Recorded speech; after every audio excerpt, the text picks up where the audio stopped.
To discuss this further, we're joined by SABC US correspondent Kate Fisher, joining us from Washington, D.C. Kate, senators met in chamber earlier today to discuss and debate the ongoing war in Iran. What were the sentiments that were shared by senators, particularly those on the Democratic end of the spectrum, who have been very vocal against Donald Trump's war approaches, particularly someone like Bernie Sanders, who was most vocal when Donald Trump invaded Venezuela?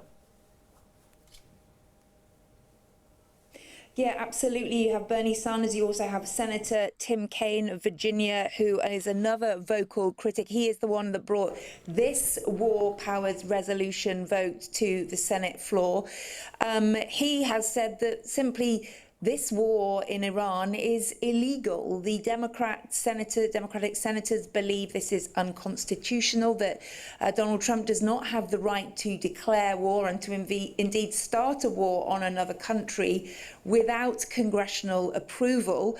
And it is likely that just about every Democrat will vote for this. Perhaps John Fetterman, Democrat of Pennsylvania, who has expressed his support for Donald Trump over this military action, he isn't likely to join Democratic colleagues, but most of the rest of them are likely to vote for this. However, it's unlikely to pass given the fact that nearly every single Republican is likely to side with Donald Trump. There may be a couple, but it's unlikely that it will be enough to see this vote pass. The vote hasn't happened yet, so I don't want to be predicting the future here, but certainly there is still at this stage large support within the Republican Party for what Donald Trump is doing, even though there are some members of his party who are concerned, given that they are what we call America First Republicans. They like one of the policies that, in fact, Donald Trump ran on, which was to not get involved in foreign conflicts and certainly not to start new foreign wars.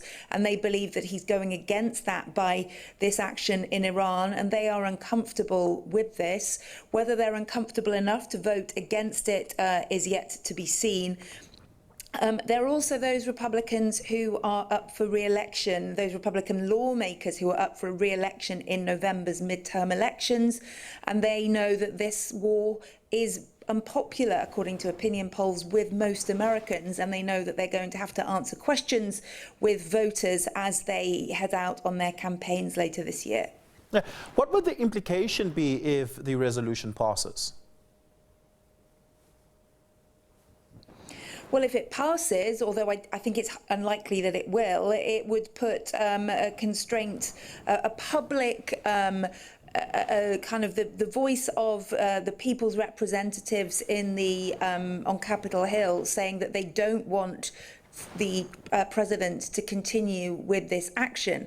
However, he does have the final say. He has to sign off on anything that, to put his signature on it for it to become law. And it's obviously highly unlikely that he will do that. However, it does make a big public statement. It makes it much harder for him to talk about having, the support of the country behind him if representatives of the people in the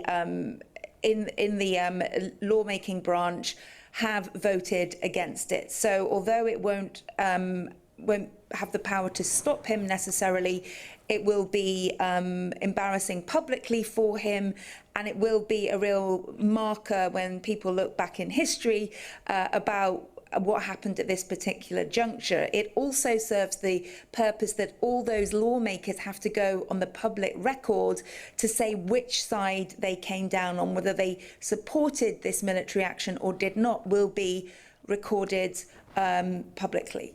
Yeah, certainly will be quite the historical archive to hold on to when it matters most. But perhaps to consider this, given that it is largely a symbolic or cosmetic exercise, in that it couldn't actually stop Donald Trump from continuing the war in Iran, are there any powers that can be exercised by Congress and Senate that could put an end to Donald Trump's war? Well, the other way perhaps would be that if he needs to come back to Congress for more money, for example, if he needs a larger budget to continue this war, we still don't know how long it will go on for.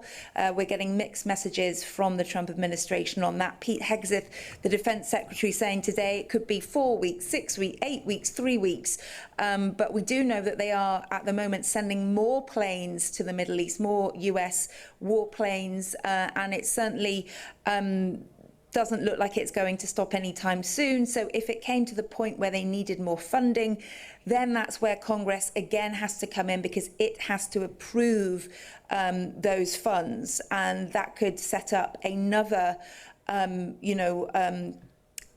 kind of argument between both sides, and again would force these lawmakers to come out publicly and say whether they want to support this war effort or not. And if there were enough Republicans by that point to be concerned about this, then there is a chance that they could vote against supplying more money to the war effort, and therefore that would certainly curtail what Donald Trump could do. Yeah, we're going to have to leave it there. Kate Fisher, thank you so much for that. Really do appreciate it. Kate Fisher coming to us live from Washington, D.C.